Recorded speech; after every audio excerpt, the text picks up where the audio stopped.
Hello everyone. তো আজকে আমার সকালটা শুরু হয়েছিল 10টার সময়। আর এই সকাল সকাল ঘুম থেকে ওঠাটা যে কি কষ্টকর সে আর আমি কি বলি। মানুষের মনের ভেতরের বিষ কি করে বের করতে হয় তা আমার জানা নেই, তবে সকাল সকাল খালি পেটে যদি এই উষ্ণ গরম জল তোমরাও খাও তাহলে তোমাদের শরীরের ভেতরে যে বিষগুলো আছে সেগুলো কিন্তু বেরিয়ে একদম ক্লিয়ার হয়ে যাবে। ঘুম থেকে উঠে থেকে এত তাড়াহুড়ো করছি যে আমি উল্টো জামা পরে বেরিয়ে পড়েছি সেটাই খেয়াল পড়েনি।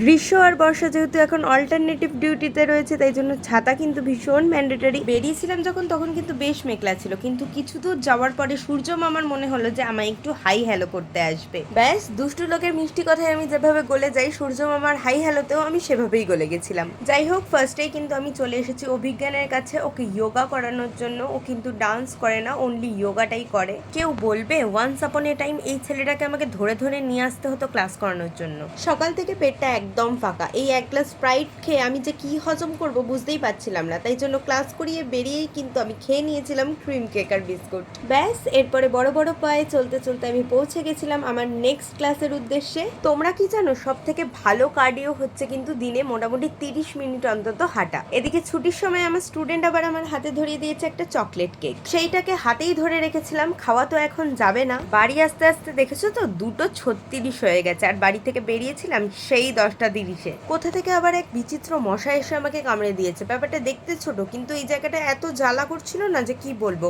মানে ওই যে ছোটা প্যাকেট বাড়া ধামাকার মতন ব্যাপার স্যাপার। যাই হোক, অলরেডি অনেকটা লেট হয়ে গেছে, তাই জন্য বাড়িতে এসেই কিন্তু আগে ভালো করে স্নান করে নিয়েছি। স্কিন কেয়ার ময়শ্চারাইজারটা ইউজ করার পরে আমি যেভাবে মাসাজ করছিলাম তোমরাও কিন্তু ওভাবে মাসাজ করতে পারো, এতে কিন্তু তোমাদের স্কিনের ব্লাড সার্কুলেশনটা অনেকটা বাড়ে। আজকে লাঞ্চে বানিয়েছিলাম একটু চিকেন কর্ন স্যুপ আর তার সাথে ছিল একটা শশা। এরপর কিছুক্ষণ ল্যাদ খেয়ে বেরিয়ে পড়েছিলাম আবারও নেক্সট ক্লাসের জন্য। আসতেই আমার স্টুডেন্ট আবার হাতে ধরিয়ে দিল একটা চকলেট, আর এরপরে নিজেই বানিয়ে নিয়ে আসলো এক গ্লাস আমপান্নার শরবত, যেটা কিন্তু ভীষণ রিফ্রেশিং ছিল। ডাইটিং এর মধ্যে আছি তাই জন্য সকালের কেকটা কিন্তু খাইনি, রেখে দিয়েছিলাম, তবে চকলেটের সাথে no compromise. So that's it.